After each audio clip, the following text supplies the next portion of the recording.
weydiisashada dadkaan neceb anigu waxa la soo baxay mooyee waxa kale oo mafka ma geliyay ima dhanaanba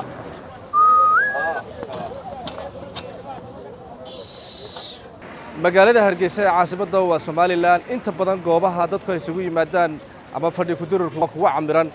waxa si weyn looga hadlayaa doorashooyinka Soomaaliland iyo sidoo kale natiijada doorashada Soomaaliland oo dhawaan loo dareeray laakiinse waxa jirta magaalada Hargeysa sheekadaasi ka duwan oo gaar ah isla markaasina mudan in la sheego oo laga warramo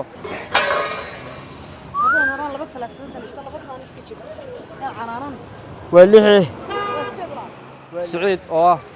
mid ka mid ah dadka naafada ah ee ku nool magaalada Hargeysa ayaa ku dhex ganacsanaya goob ay adag tahay inay ku ganacsadaan dadku taasi oo ka biiliyo ama uu ka masruufo laba reer iyo sidoo kale 7 carruura tanina waa sheekada Saciid oo aan ku wareysanay magaalada Hargeysa agab aan badnayn oo gogol uu uga dhigay bacda roobka ayuu ku dhex iibinayaa agagaarka masjid jaamaca magaalada Hargeysa meel wadada u dhow oo ay ku badan tahay saxmadda gaadiidku si uu u maareeyo nolol maalmeedka labadiisa xaas iyo 7 carruur oo uu dhalay ganacsiga in badan baa watay wallahi weydiisashada dadkaan neceb anigu waxa la soo baxay mooyee waxa kale oo mafka ma geliyay ima dhanaanba marka sidaa awgeed baan iska doonay inaan iska shaqaysto anigu 7 carruura oo waa 2 dumar ah waa 2 reer والله إلهي ده عبشاب مش هي يعني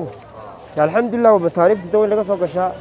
inkastoo laxaadkiisu aanu dhamaystirnayn haddana waxa uu aaminsan yahay inuu ka dhabayn karo riyo kasta oo maankiisa ka guuxaysa isla markaana aanay horumarkiisa dabar ku ahayn laxaadkiisa maqan wuu qabsan karaa qof yar rayigiisa weeye qof walba uu qabsan karaa hadaa islaamaanta halkaa wax ka soo qaado oo islaamada halkaa ka soo qaadan kari maysid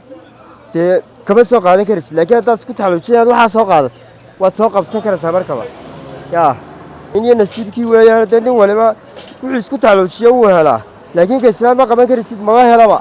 intii wada shaqaysiguna dhex marayay aniga iyo Saciid waxaan weydiiyey in ay jirto cid dhibaataysa ama dhacda agabka uu ku dhex iibinayo bartamaha suuqa Hargeysa xabayga ma soo ilaahay baa sakhra wallahi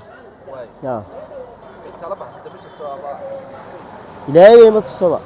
Saciid aadan xayd inkastoo uu bixiyay dadaal ka badan intii laga filayay haddana waxaa jirta caqabad ku gadaaman inkastoo meeshu bacad igu tahay dana iska maalintii oo dhan waa iska joogaa habeenkii un baa furtaayo